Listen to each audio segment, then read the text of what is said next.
It started in the lobby of the Goldstone Federal Building, a sleek tower of steel and glass that looked more like a tech company headquarters than the heart of multiple high-stakes government operations. I had just stepped through the metal detectors, a slim briefcase in hand, wearing a dark tailored suit with polished shoes and a silver agency badge clipped to my waistband. My name is Calvin Reddick. Most people call me Director Reddick, as in, Director of the Federal Bureau of Investigation. But that morning, none of that mattered. A young uniformed officer at the security desk narrowed his eyes as I approached. He wasn't local building staff, his badge read Deputy S. Galloway, assigned temporarily from a smaller regional department for added security during a joint agency audit. I gave a polite nod and reached for my credentials, but his hand snapped up. "Hold it right there," he said sharply, stepping around the desk with one hand hovering over his belt. "Let's see some ID, and don't make any sudden moves." There was tension in the air I could have cut with a knife. Around us, government employees slowed down, glancing sideways at the sudden change in tone. I could feel every eye in the lobby shift to me. I stayed calm, lifting my badge between two fingers, clearly visible. "Special Agent Reddick. I have an appointment upstairs." He didn't even look at it. "You're gonna have to wait. Something feels off. You fit the description of someone we've been told to keep an eye out for." That's when I realized this wasn't a random check. He didn't recognize me, and more importantly, he didn't know who the description actually referred to. I kept my voice level. "I suggest you verify my credentials through the internal system." But he shook his head, gesturing toward a bench along the wall. "Take a seat. We'll sort this out." I glanced at the digital security camera above us. Good. Everything was being recorded. I wasn't just here for a scheduled briefing. I was here for a surprise internal integrity review, and the man detaining me was one of the primary subjects. He just didn't know it yet.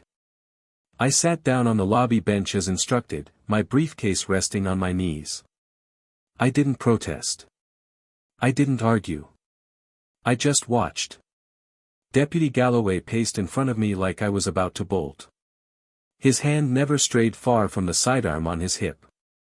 He was posturing, not because he had any reason to, but because he believed I was beneath suspicion, a nobody in a suit who had wandered into the wrong place. Ironically, this entire encounter was precisely the kind of behavior I was there to investigate. Across the atrium, the building's main elevator pinged open. A few staffers from Internal Affairs spotted me sitting on the bench and slowed their steps, eyes flicking between me and the officer like they couldn't believe what they were seeing. But none of them spoke up. Not yet. Galloway stepped away briefly to speak into his radio, mumbling something I couldn't catch, then came back and stood with his arms crossed. "You got business here, you'll wait like everyone else. Don't care if you say you work for the government. Lots of people say that." I tilted my head, studying him. "What made you stop me, exactly?" He shrugged. "Didn't look right. That's all." I nodded slowly. "Interesting." He squinted. "What's that supposed to mean?" "Nothing," I replied calmly. "Just taking mental notes." He scoffed, muttering something under his breath, then turned away again. That's when my phone buzzed in my coat pocket. I checked it discreetly. Text from Deputy Director Shaw, footage already flagged. "Building security confirms ID. You good? Standing by. Don't reveal anything yet." "Perfect." I leaned back slightly. This wasn't just going to be about misconduct anymore. This was turning into a full showcase of what unchecked authority looks like when it runs without accountability. And it was all being captured on surveillance. Every dismissive glance. Every misplaced order. Every word spoken to the director of the FBI like he was a trespasser. The clock was ticking. And when it struck the hour, this entire lobby was going to see who really had clearance. The elevator dinged again. This time, the people who stepped out weren't just office workers. It was my team. Special Agent Mia Tran and Analyst Victor Holtz, two of the sharpest minds in the Bureau, both wearing discreet lapel pins and calm expressions that screamed federal presence to anyone who knew what to look for. Galloway didn't. He glanced up, saw them, and gave a dismissive nod like they were nobodies too. That was mistake number 2. Mia made direct eye contact with me as she walked across the lobby, expression unreadable. She stopped beside Galloway, pulled out a tablet and tapped it awake. "Excuse me," she said flatly. "Do you know who you're detaining?" Galloway raised an eyebrow. "Not your business. Lobby security has discretion here." Mia turned the tablet toward him. On screen was a full, clear profile: Director Calvin Reddick, Federal Bureau of Investigation. Clearance, top level. Mission, internal audit, confidential. His face changed. The swagger melted. The color drained. He looked from the screen, to me, to the security cameras overhead, then back to Mia. He didn't identify himself properly," Galloway stammered. "That badge could have been fake." Mia didn't blink. "We authenticated it the moment he stepped into the building." Victor joined her, holding out his own credentials. "Every moment of this interaction has been recorded. Including the part where you refused to verify his ID and profiled him based on nothing more than a feeling. You just interfered with a federal investigation, the one he's leading." Silence fell over the entire lobby. People at the check-in line turned to watch. The receptionist behind the front desk slowly removed her headset. Even the janitor pushing the floor buffer paused, mid-polish. I stood up slowly. Calm. Collected. "Deputy Galloway," I said quietly, "you've just become the primary subject of a formal inquiry. The same one I flew in from D.C. to oversee. You weren't supposed to know until tomorrow." He opened his mouth, but nothing came out. I continued, "You'll be relieved of your post effective immediately. You'll receive instructions on where and when to report. Refusing to acknowledge properly displayed federal credentials is one thing. But interfering with an investigation you were under, is something else entirely." Galloway looked around, like someone might come to his defense. No one did. Then Mia leaned in with a slight smirk. "Hope you like elevators. Because your clearance just got revoked." Galloway stood frozen, his mouth partway open like a stalled engine. You could almost hear the gears turning in his head, trying to backpedal or formulate an excuse. But there was nowhere to run in a building like this. Not when Internal Affairs was already upstairs, and not when the director of the FBI was the one you just tried to detain. I walked past him calmly and gestured for Mia and Victor to follow. A security officer at the back of the lobby stepped forward, whispering something into his radio before approaching Galloway. "Deputy," he said flatly, "I'm going to need you to turn in your badge and weapon. Now." Galloway blinked like he hadn't heard him right. "You serious?" The officer didn't repeat himself. Galloway slowly removed his duty belt and handed it over. When the weapon clicked into the holster with finality, it echoed through the silence like a judge's gavel. We left him there, badgeless, speechless, and suddenly very alone, as the elevator doors closed behind us. Inside the elevator, Victor let out a low whistle. "You think he gets it now?" "No," I said. "But he will. By the end of the day, he'll realize this wasn't just about a bad assumption. It was about power. And how people treat others when they think no one's watching." Upstairs, a private conference room had already been secured. When we walked in, there were half a dozen people seated, legal advisors, internal investigators, and one senior official from the Office of the Inspector General. All of them turned as we entered. I gave a nod, then placed my briefcase on the table and opened it. Inside were 2 files. One contained everything I had on Deputy Galloway, a pattern of complaints, questionable stops, abuse of discretionary enforcement powers. Nothing had stuck. Until now. The second file? It was a blank report. Because I was about to write today's events in real time. Victor passed around the security footage timestamp from the moment I walked into the building. I looked around the table. Today's events confirmed the pattern, I said. He didn't recognize me because he wasn't looking for facts. He was looking for someone to blame. Now we give him something real to answer for. No one in the room said a word. They just nodded. By mid-afternoon, the conference room buzzed with controlled urgency. Everyone present had watched the full footage twice. There was no ambiguity. No gray area.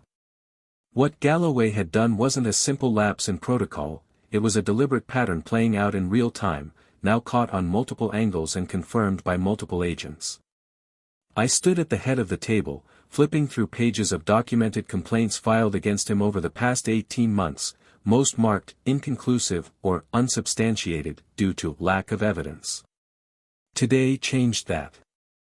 Victor slid a printed transcript across the table, audio from the lobby cameras.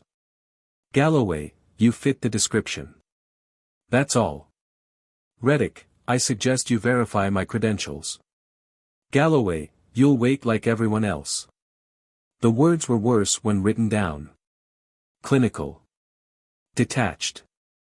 They revealed a man acting on instinct, not duty, and that instinct had no place in law enforcement. Mia added, we cross-checked the complaints.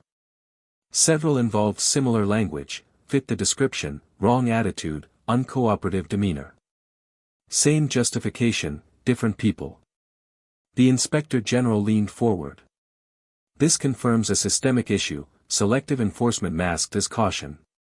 He made decisions based on bias, not evidence. It only escalated because he didn't know who he was dealing with. I closed the file slowly. And that's the point. He should have treated everyone like they mattered. Whether they had a badge or not. The silence that followed wasn't empty, it was loaded. The kind that marks the moment everything shifts. Then I tapped the desk once. Submit the official disciplinary review packet. Begin formal proceedings. Suspend all duties immediately. And send notice to his department, this isn't just internal anymore, this is federal. Someone across the table exhaled quietly, almost with relief. I packed my briefcase and straightened my suit jacket. Before I walked out, I turned and said, we don't fix a system by pretending these things don't happen. We fix it by showing that no one is above accountability, not even those in uniform. And with that, I left the room. There was nothing more to say. The building still hummed with routine, the murmur of meetings, elevator bells, the shuffle of paperwork. But under the surface, something fundamental had shifted. The director had walked in quietly. But the system would feel the echo for a long, long time. By the next morning, the story had already spread through internal networks. Not a leaked headline. Not a public scandal. But a ripple, the kind that travels fast through law enforcement circles. Agents who'd worked with me texted variations of the same thing, he really tried that on you. Unbelievable. About time someone recorded it the right way. I didn't need praise. I didn't want it. What mattered was that the footage, and the report that followed, had ignited something more important than outrage, accountability. Meanwhile, Deputy Galloway had been escorted out of the building by noon, not in handcuffs, but with every eye watching as he walked past the same security desk he once stood behind. His posture wasn't angry anymore. It was heavy. Weighted by consequence. No cameras followed him. No press asked questions. But his department received a full briefing that afternoon, complete with copies of the footage, complaints, and disciplinary recommendations. A senior official called me. He's asking if he can submit a statement, the voice said carefully. I responded without hesitation. He can. But it won't change the facts. That night, I sat in my office, high above the city. The skyline twinkled below like it didn't care what happened in marble lobbies or secure conference rooms. But I cared. I opened the draft memo to the Bureau's regional offices, a direct order requiring immediate refresher training for all contracted security teams and temporary deputies assigned to federal properties. It wasn't just about one man. It was about the culture that let him operate unchecked for so long. The title of the memo was simple: Presume Dignity. Confirm Identity. Never assume. As I signed it, I thought of something my grandfather once told me when I was just a kid in Louisiana, long before badges or briefings. You don't judge a man by what room he's in. You judge him by how he acts when no one knows who he is. In that lobby, no one knew who I was. But now they do. 2 days later, I returned to the Goldstone Federal Building, this time with zero obstruction. The same lobby. Same polished floors. But a different tone. People stood a little straighter when I walked through. Not out of fear, but awareness. The story had settled into the bones of the place. Not whispered anymore. Everyone knew what happened. More importantly, they knew it mattered. The receptionist at the desk nodded respectfully. "Director Reddick," she said softly. "Welcome back." I gave a nod, then glanced at the security desk. A new deputy stood in Galloway's old spot. Mid-40s, calm demeanor, sharp eyes. He greeted everyone who walked in, including the mailroom clerk, who smiled as he passed. It wasn't performative. It was intentional. Mia met me upstairs. "The memo went live this morning. Every bureau-controlled entry point is getting mandatory training by the end of the quarter." "Good," I said. Victor was already setting up a briefing for the next task force, this one unrelated to what had happened, but with far-reaching implications for the Bureau's transparency programs. That's the part people don't always see: real change isn't loud. It doesn't always come with press conferences or headlines. It happens when one event reshapes policy. When one mistake becomes a lesson instead of a repeat. Later that day, I received a letter, hand-delivered, no email. It was from someone who worked at the front desk the day I was detained. "Director Reddick, I wanted to apologize for not speaking up. I saw what happened, and I froze. I've replayed it in my mind more than once. But your composure taught me something. You didn't raise your voice. You didn't try to shame him. You let the system hold him accountable, and in doing so, you reminded us all that leadership doesn't need volume. It just needs principle. Thank you. Sincerely, N." I folded the letter and placed it in my top drawer. The next briefing was starting in 5 minutes. Another investigation. Another building. Another set of eyes that needed watching. But for the first time in a while, I knew the echo from that lobby hadn't faded. It had only just begun. The conference room on the top floor of the Goldstone building was quiet except for the soft hum of the projector and the shuffle of agents taking their seats. This final debrief wasn't for the cameras. It was for the core team, the people who made sure the Bureau not only responded, but evolved. I stood at the front with Mia and Victor on either side. The screen behind me showed a single slide: "Case closed, misconduct review, Deputy S. Galloway." Beneath it, a single line: "Prevention isn't policy. It's culture." I took a breath and began. The incident in the lobby may seem like an isolated mistake, a lapse in judgment, maybe a misunderstanding. But we all know it's deeper than that. It's about what happens when someone in uniform believes their authority comes without accountability. I paused. When you strip away the badges, the suits, and the security clearance, what matters most is how we treat people when no one's watching, or when we think no one's watching. Victor clicked to the next slide: "Key outcomes, heavy checkmark Galloway's full removal from federal duty, heavy checkmark nationwide training reforms implemented, heavy checkmark complaint system modernization launched, heavy checkmark internal tracking of discretionary stops now active." I looked around the room. No one fidgeted. No one checked their phones. I finished: "This isn't just a win for protocol. It's a warning for every agency: if you don't know who you're detaining, assume they deserve respect, because one day, you might find out they were the ones sent to evaluate you. A quiet, resolute nod passed through the room. The debrief ended without applause. That's not how we do things. Not when the real work starts after the meeting ends. As we filed out, I took one last look out the window. The city kept moving. People below, traffic flowing, the sun catching on windshields. That lobby incident would never be a headline. It wouldn't trend. It wasn't made for shock.